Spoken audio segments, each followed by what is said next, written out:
राजनीति में 3 बातों का बहुत ही महत्व होता है। पहला समर्थक यानी सपोर्टर, दूसरा थिंक टैंकर, तीसरा फंड मैनेजर।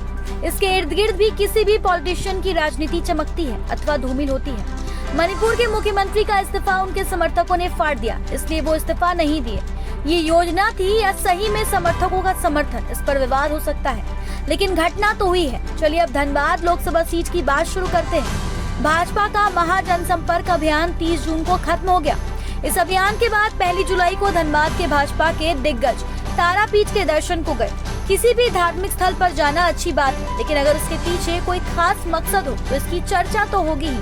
धनबाद के सांसद पशुपतिनाथ सिंह लगातार तीसरी बार धनबाद संसदीय क्षेत्र से सांसद हैं। इस बार भी 2024 का चुनाव लड़ने के लिए उनकी सक्रियता बनी हुई है। हालांकि धनबाद संसदीय क्षेत्र से लोकसभा का चुनाव लड़ने वाले कई लोग तैयार बैठे हैं। सबके मुंह से लार टपक रहा है। ऐसे लोगों में विधायक से लेकर पूर्व मेयर से लेकर अन्य भी शामिल हैं। फिलहाल लोग उम्मीद लगाए बैठे हैं कि उम्र के कारण हो सकता है इस बार पार्टी पीएन सिंह से किनारा कर ले, लेकिन सांसद पीएन सिंह की सक्रियता इसमें संदेह पैदा करता है। तारापीठ का दौरा इसलिए चर्चा में है, इसमें वही लोग शामिल हैं जो सांसद पीएन सिंह के करीबी बताए जाते हैं। इस दौरे में विधायक राज सिन्हा नहीं है, जबकि विधायक राज सिन्हा के विरोधी पूर्व मेयर चंद्रशेखर अग्रवाल इस टीम में शामिल है।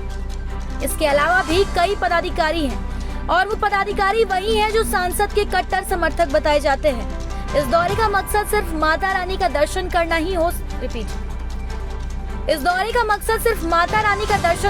नहीं हो सकता है। इसके पीछे कोई ना कोई राजनीति सोच जरूर होगी। हो सकता है इसी दौरे के बहाने सांसद समर्थकों का मन टटोलने की कोशिश करेंगे। सवाल इसलिए रहा है कि धनबाद में जब कोई कार्यक्रम होते हैं उसमें सांसद के साथ विधायक राज सिन्हा मौजूद देखे जाते हैं, लेकिन इस दौरे में वो नहीं है। हो सकता है कोई अन्य कारण भी हो, लेकिन राजनीतिक पंडित इससे एक अलग चश्मे से देख रहे हैं। देखने की वजह ये है कि विधायक राज सिन्हा सांसद का चुनाव लड़ने की बात कहते रहे हैं। पीएन सिंह भी कहते रहे हैं कि अगर किसी भी कार्यकर्ता को ऊपर उठने का मौका मिले तो वो क्यों छोड़ना चाहेगा। हालांकि इसके अलावा भी कई लोग धनबाद संसदीय सीट पर नजर गड़ाए हुए हैं, लेकिन सार्वजनिक तौर पर कुछ नहीं कह रहे थे।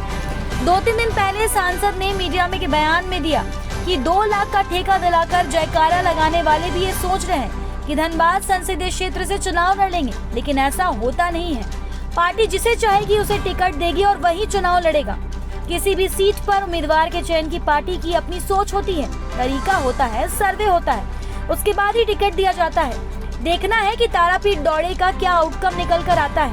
वैसे धनबाद भाजपा में इसके कई मतलब निकाले जा रहे हैं। धनबाद से ब्यूरो रिपोर्ट।